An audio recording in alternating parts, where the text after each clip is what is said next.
Mais dire que le temps n'est pas indépendant de la crise constitue une vérité générale qu'il convient d'approfondir afin de montrer la complexité de l'analyse de la crise. Le temps a des paliers et des dimensions. Généralement, la crise se produit dans le cadre d'une conjoncture. Elle était inattendue. Elle se produit parfois de façon brutale, spontanée. Personne ne s'y attendait, même si parfois certains gens avisés l'avaient prédit. Par exemple, beaucoup d'économistes avaient prédit la crise de 2007.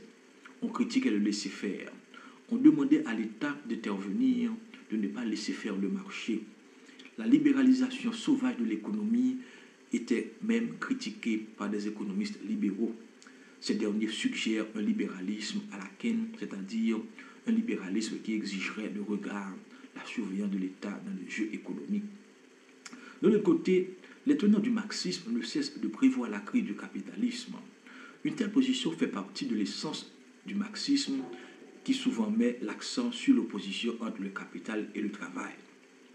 Le marxisme suppose la contradiction interne du système capitaliste, c'est-à-dire que la crise du capitalisme, à un moment donné, ne peut étonner un marxiste vu qu'il repose sur cette crise même. Le seul problème, c'est de savoir à quel moment la crise va se produire. Ce qui signifie que du point de vue du marxisme, le capitalisme est toujours dans l'attente d'une crise. Mais la question devient compliquée quand il s'agit d'analyser la conjoncture dans laquelle se produit la crise. On se demande si cette conjoncture est le simple résultat du hasard ou si elle apparaît comme nécessaire. La question essentielle est d'essayer de comprendre l'essence du temps de la crise. Le temps de la crise peut ne pas renvoyer au moment même où la crise surgit. C'est dire que la crise réfère à une multiplicité de temporalités, en ce sens que le temps devient complexe. Le temps de la conjoncture peut ne pas donner la clé de la véritable compréhension de la crise. Entre le temps conjoncturel et structurel, il y a nécessairement dialectique. Dans ce sens, le temps conjoncturel peut cacher ou occulter le temps structurel. Aussi convient-il de réaliser une sémiologie du temps conjoncturel pour capter ses connexions avec la longue durée. Cela montre que la temporalité de la crise n'est pas saisissable de façon immédiate, même si la crise se produit de façon immédiate. Il faut donc se méfier des apparences du temps conjoncturel et essayer d'aller au fond du temps structurel.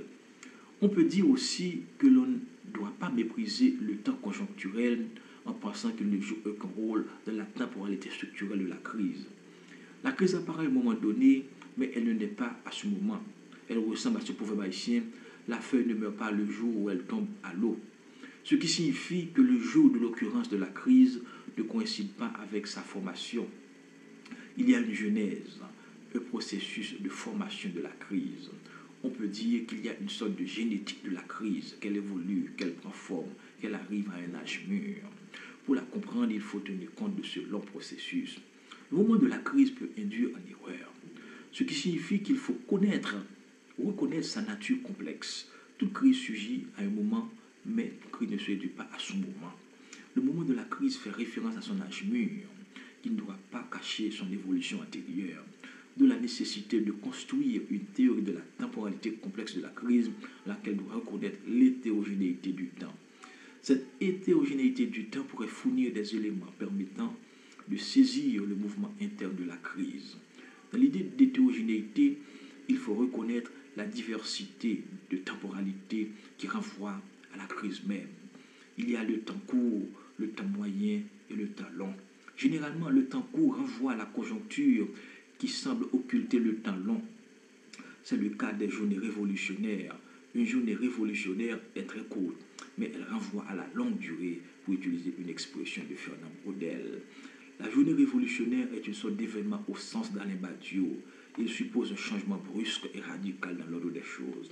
La journée révolutionnaire montre du doigt le changement radical qu'elle introduit dans l'ordre politique et historique.